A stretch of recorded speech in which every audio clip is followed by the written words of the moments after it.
Oleme astunud uude aastaaega. Ka värske Tudeng TV uudistesaade on algamas. Minu nimi on Karel. Mina olen Anni. Kohe näeme, millised uudised on toonud alanud kevad. Entrumi parimad ettevõtlusideed kohtusid superfinaalis. Esimest korda toimus loominguline festival Oma lugu. Tudeng TV's alustab uus saade Fookus.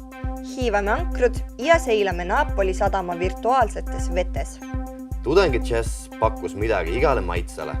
Ja nüüd kõigest lähemalt. Möödunud laupäeval astusid 173 supertegijat 56 startupist üles Mektori innovatsioonikeskuse laval, et esitleda oma 4 kuu ettevõtliku tegevuse tulemusi. Entrum ettevõtlusideede finaalis osalesid 13–19-aastased Põhja-Eesti supertegijad, kes püüdsid žüriid ja pealtvaatajaid veenda, et just nende teenus või toode on turul kõige parem. Sel aastal on rekordiliselt 56 startupi superfinaalis. Miks rekordiliselt ja miks 56? No ma arvan, et see piirkond iseenesest on hästi aktiivne, et noored iseenesest neil on palju võimalusi, nad teavad juba varakult, mida nad tahavad ja nad on nagu harjunud ära, et selleks midagi kätte saada, peab ka nagu pingutada selle nimel. Aga ma arvan, et ka seetõttu, et Entrum ise kasvab ja areneb, et tegelikult need mentorid, kes on panustanud just nende ideede arendamisse, nad on ise hästi sellise startupi liikumise taustaga, kes on võtnud osa AI konkursid erinevatest garaažidest ja nii edasi, et neile ettevõtluskogemus on hästi tugev, nii et tänu sellele on ka selline tulemus. Lennukate ideedega oli võimalus lähemalt tutvuda ka Mektori fuajees toimunud messil. Rääkige palun enda ideest. Meie oleme MTÜ Praktikum Eesti ja meie tegeleme siis keskkooliõpilaste praktikavahendusega. Ja me vahendame neid siis Eesti juhtivatesse ettevõtetesse ja valdkonnad on seinast seina kunstist kuni sinna IT-sektorisse välja. Me pakume 3D modelleerimise, printimise ja skanneerimise teenust. See põhimõtteliselt saate erinevaid selliseid reaalseid objekte arvutis oleva 3D mudeli järgi. Ka sinul on võimalus anda oma panus rahva lemmiku väljaselgitamisesse. Finalistidega saab tutvuda ja nende poolt hääletada Tallinnas Solarise keskuses või Entrumi kodulehel. Mis sulle tänase superfinaali pärast meeldis? Mulle täna meeldis noorte selline väga suur julgus ja entusiasm ja ma olen kõik need superfinaalide paremgi, aga tänane see tase, see esinemis tase oli nagu juba väga suur edasiminek oli selles. Kõige ettevõtlikuma koolinoore tiitli kuulutab 7. mail välja Eesti Vabariigi president Toomas Hendrik Ilves, kes annab noorele üle ka rahalise stardikapitali. 18. ja 19. märtsil leidis Viljandis aset festival Oma lugu. Lavalaudadel tehti teatrit, muusikat, tantsu ning ka püstijalakomöödiat. Oleme kogunenud Viljandisse pärimusmuusika Aita, kus 18. märtsil algas festival Oma lugu. See on lugu, mida jutustavad Tartu Ülikooli Viljandi Kultuuriakadeemia üliõpilased. 2 päeva jooksul tehakse lavalaudadel nii tantsu, teatrit kui muusikat. Toimub pärimuskonverents ja pimeduse lähenedes nii mõndagi müstilist. Festivali eesmärk on ühendada Kultuuriakadeemia erinevatel erialadel õppivaid üliõpilasi läbi loominguliste esinemiste ja tegevuste ning näidata kõike seda, mis sageli jääbki vaid kooliseinte vahele. Minu arusaam on selline, et Eesti üliõpilased üleüldse on tihti, kui nad koolis õpivad, ongi seal koolis sees ja keegi neid nagu väga ei märka, kui nad just ise häält ei tee. Ja see festival ongi üks võimalus tudengitel häält teha ja eriti loomulikult siin Viljandis meil on nii palju loomingulisi erialasid ja nad teevad niivõrd vahvaid asju. Päevale pani alguse pärimuskonverents, kus arutleti pärimuse tänapäeva toomise võimaluste üle.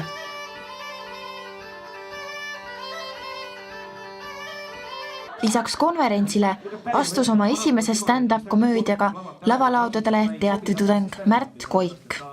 See festivali, kes nüüd oli see idee autor, Sander Kohu, et tema pidi minema Eesti Kaitseväkke teenima ja kogu see asi jäi nagu minu peale lihtsalt.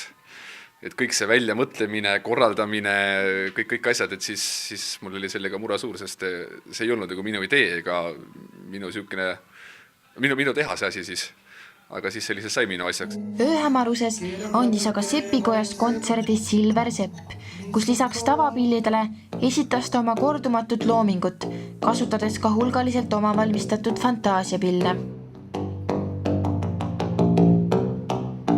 Esimese päeva lõpetas metallitudengite ning õppejõudude tule- ja valgusshow, milles süttisid ääsid ja tagusid vasarad, purskas tuld ning mängisid muusikud. Tudeng TV kasvab ning uudistesaate kõrval alustab sel nädalal Fookus. Stuudios on värske saatejuht Mariann Võsumets. Tere tulemast saatesse, Mariann. Tere. Mis asi on Fookus? Nagu sa juba mainisid, Fookus on Tudeng TV uus saade, mis alustab tõepoolest sel nädalal. Kolmapäeval on eetris avasaade 26. märtsil ning 4 saatekülalisega koos üritame avada siis nii-öelda ühiskonnale olulisi teemasid just noorte vaatepunktist. ETV-s on üks saade, mille 3 algustähte on samad, mis Fookusel. Et võime teie saate ja siis selle ETV saate vahel leida ka mõningaid paralleele. Jah, tegemist on arutelu saatega, kus otsime konflikti, aga mitte tingimata. Erinevad foorumist ei ole meil alati siis saates külas poliitikud erinevatest erakondadest, kuigi ka neid juhtub sinna. Kuidas tuli selline idee teha Tudengite telekanalisse selline saateformaat? Ma arvan, et tudengeid kõnetab paremini see, kui ongi just nii-öelda Tudengite telekanalis neil endal selline formaat, et võib-olla selle saate mõte ulatub nii-öelda pikemasse minevikku, et mul oli selline huvitav kogemus. Ma käisin eelmise aasta augustis Kosovos, kus see kontrast oli nii meeletult suur, kuivõrd ühiskonna teadlikud on sealsed noored, nad teavad enda rolli oma riigis, et teatavasti Kosovo iseseisvus meil alles mõne aasta eest, et kõik on nii-öelda tegutsemisvalmis ja nad teavad täpselt, mida nad tahavad teha enda riigi jaoks, kuidas nad panustavad, kuidas nad osalevad. Et siis tekkiski selline mõte, et kuidagi meie need poliitikasaated ja kogu see temaatika jääb nagu kuidagi võib-olla kaugeks ja noor ei suhestu sellega. Aga praegune poliitmaastik on niivõrd kirev, et ma arvan, et päris nagu külmaks ei jätas enam kedagi ja avades seda nüüd nii-öelda just sellises noorte formaadis, siis ma arvan, et iga noor võiks kindlasti enda tee leida Fookuseni. Missugustel teemadel te kolmapäeval arutlema hakkate? Avasaates arutame me teemal, mis räägib noorte tööst ja noorte esimestest sammudest erakonnapoliitikas. Ja ühtlasi käsitleme me ka eestlaste ja venelaste erinevaid valikuid poliitmaastikul, räägime poliitbroileritest ja teisiti mõtlejatest, et teemasid on palju, loodetavasti jõuame need kõik ära katta. Kui nüüd tudengil tuleb idee, et ta tahaks koledasti kaasa lüüa selles uues formaadis, siis mismoodi ta seda teha saaks? See idee on ääretult teretulnud ja me väga soodustame seda. Igas saates jõuavad tudengite ja noorte hääled siis ka nii-öelda saatekülalisteni, kus me need neile esitame, et minge meie Fookuse Facebooki lehele, esitage oma küsimus vastava saate teema all ja nii-öelda sellised vürtsikamad küsimused saavad kindlasti ka saatekülalistele esitatud, aga võib ka niisama diskussiooni seal tekitada, et kindlasti meie toimetajad hoiavad Facebooki lehel pilgu peal ja see on kõik väga teretulnud. Aitäh saatesse tulemast, Mariann! Aitäh! Nii et kolmapäeval on oodata väga põnevat saadet. Püsige kindlasti lainel. Eesti Mereakadeemias on avatud uus simulaatorikeskus. Meie reporter sai ka ise tankerlaeva juhtimist proovida. Hiljuti Mereakadeemias avatud simulatsioonikeskus on lähiriikide moodsaim. Kuigi sarnase keskused asuvad ka Peterburis ja Riias, on kõige uuem tehnoloogia just Eestis.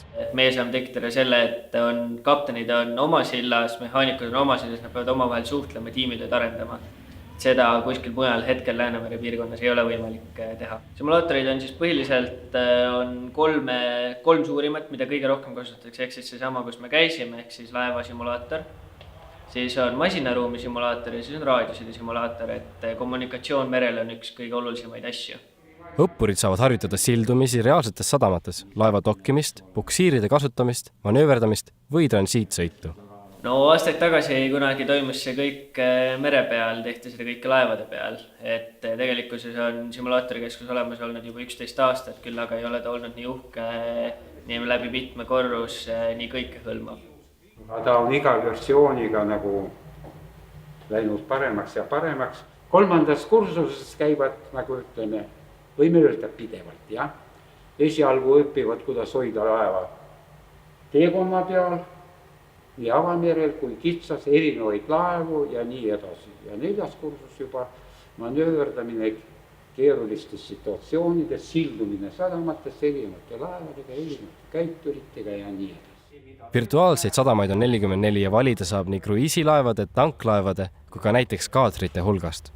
Iga piirkond maksab, et samamoodi iga laev maksab, et meil on sees siis põhilised piirkonnad, kus Eesti kaptenid peavad hakkama saama, et Läänemere piirkond, Vahemere asjad ja siis mõningad suurimad sadamad üle maailma.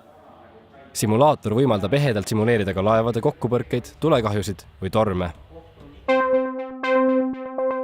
Tudengi Jazzil sai sel aastal nautida väga mitmekülgset programmi.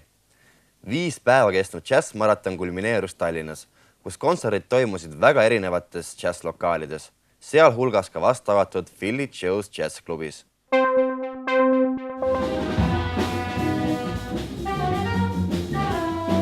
Tudengi Jats täitis taas kord Eesti džässi helidega. Juba üle 30 aasta korraldatud festival sai avalöögi Viljandis, liikus edasi Narva ja Tartusse ja lõppes Tallinnas. 5 päeva jooksul leidis aset üle 20 džässmuusika kontserdi ning üles astus üle 50 artisti. Üritame aina rohkem saada erinevaid riike, sellel aastal on meil Rootsi ja Soome ja sellel aastal on meil uutes kohtades on kontserdid siin Sinilinnus ja siis näiteks Philly Joe's, see on selline džässi kodu meil. Paljud uued inimesed, uus muusika. Reedel toimus Tallinnas festivali kõige tihedamalt sisustatud õhtu. Džässimaraton sai alguse Sinilinnus, kus laval olid järjest 6 erinäolist kollektiivi nii Eestist kui ka välismaalt. Edasi liiguti No99 džässiklubisse, kus EMTA ja Göteborgi noored esitasid spetsiaalselt tudengi džässiks loodud kontsertkava. Õhtu lõppes väikese jämmiga jaanuaris avatud Philly Joe's Jazz klubis. Selleks nädalaks uudistega kõik. Kohtume järgmisel korral. Nägemist! Kohtumiseni!